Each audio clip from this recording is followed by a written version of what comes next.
Hello viewers, আসসালামু আলাইকুম। সবাইকে ওয়েলকাম করছি আজকের রেসিপিটি দেখার জন্য। আজকে আমি আপনাদের সামনে একটা ভর্তা রেসিপি নিয়ে এসেছি, অসম্ভব মজাদার করলা ভর্তা। যদিও করলা অনেকেই পছন্দ করে, আবার অনেকেই তিতার জন্য পছন্দ করে না, কিন্তু যারা বিভিন্নভাবে করলা ট্রাই করেও খেতে পারেননি তাদেরকে আমি বলবো আপনারা এই ভর্তা রেসিপিটি ট্রাই করে দেখতে পারেন। ইনশাল্লাহ আপনাদের ভালো লাগবে। আর কথা বাড়াবো না, চলুন দেখে নেওয়া যাক কিভাবে আমি তৈরি করেছি এই ভর্তার রেসিপিটি।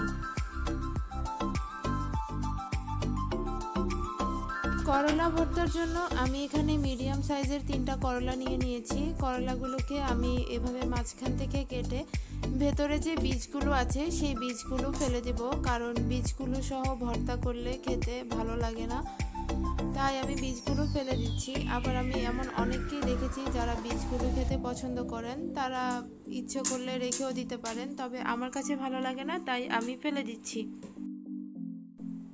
এবার আমি করলাটাকে মাঝখান থেকে এরকম ছোট ছোট পিস করে কেটে নিচ্ছি।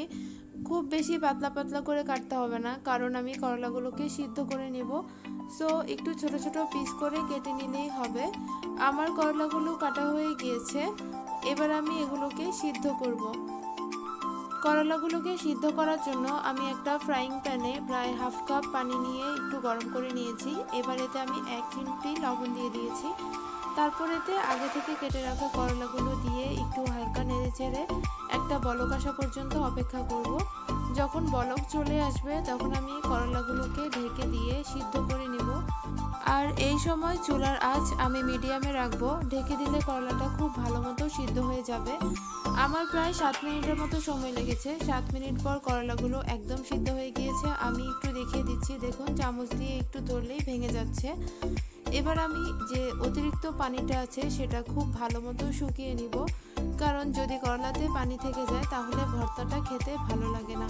আমি খুব ভালো মতো সবগুলো পানি শুকিয়ে নিয়েছি। এবার করলাগুলোকে আমি তুলে রাখছি। এবার অন্য একটি ফ্রাইং প্যানে আমি দিয়ে দিচ্ছি 1.5 টেবিল চামচ সরিষার তেল। এই করলা ভর্তাটা অবশ্যই সরিষার তেল দিয়ে করতে হবে, আর শুকনো মরিচ দিতে হবে।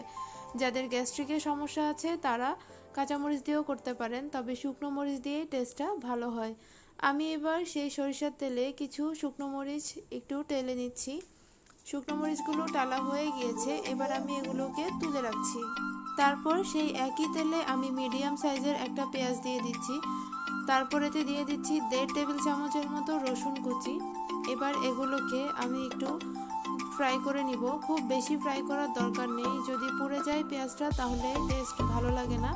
সেই জন্য সামান্য একটু লালচে রং হয়ে আসলেই এবার আমি এগুলোকে নামিয়ে নেব। এবার আমি পেঁয়াজগুলোকে নামিয়ে নিয়েছি। এবার এক পাশে শুকনো মরিচগুলো নিয়ে সামান্য একটু লবণ দিয়ে খুব ভালো মতো গুঁড়া করে নিতে হবে। আর যারা এভাবে গুঁড়া করতে পছন্দ করেন না তারা কড়াইতে পেঁয়াজ থাকা অবস্থায়ও করলা এবং শুকনো মরিচ সহ দিয়ে দিতে পারেন, বাট আমার কাছে এই ভর্তাটা হাতে মাখলেই বেশি ভালো লাগে। আমি এখানে সামান্য একটু লবণ দিয়ে দিচ্ছি, দিয়ে শুকনো মরিচগুলোকে খুব ভালো মতো পিষে নিচ্ছি। একটু লবণ দিয়ে দিলে শুকনো মরিচগুলো খুব ভালো মতো গুঁড়া হয়ে যায়, তাই আমি একটু লবণ দিয়ে দিয়েছি। শুকনো মরিচগুলো পিষা হয়ে গেলে এবার আমি সবগুলোকে একসাথে মিক্স করে দেব। সবগুলো মিক্স করা হয়ে গেলেই তৈরি হয়ে যাবে অসম্ভব মজাদার করলা ভর্তা।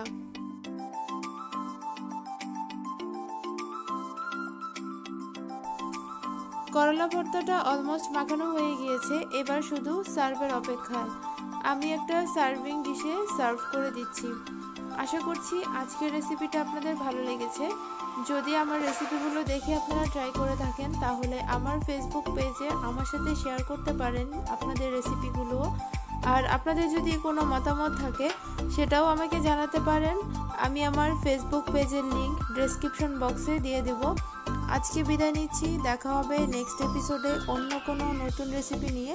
ততক্ষণ পর্যন্ত সবাই ভালো থাকবেন, সুস্থ থাকবেন, আর সবাই অবশ্যই আমার চ্যানেলটা সাবস্ক্রাইব করবেন আমাকে সাপোর্ট করার জন্য।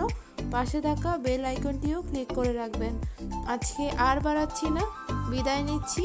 সবাই ভালো থাকুন। আল্লাহ হাফেজ।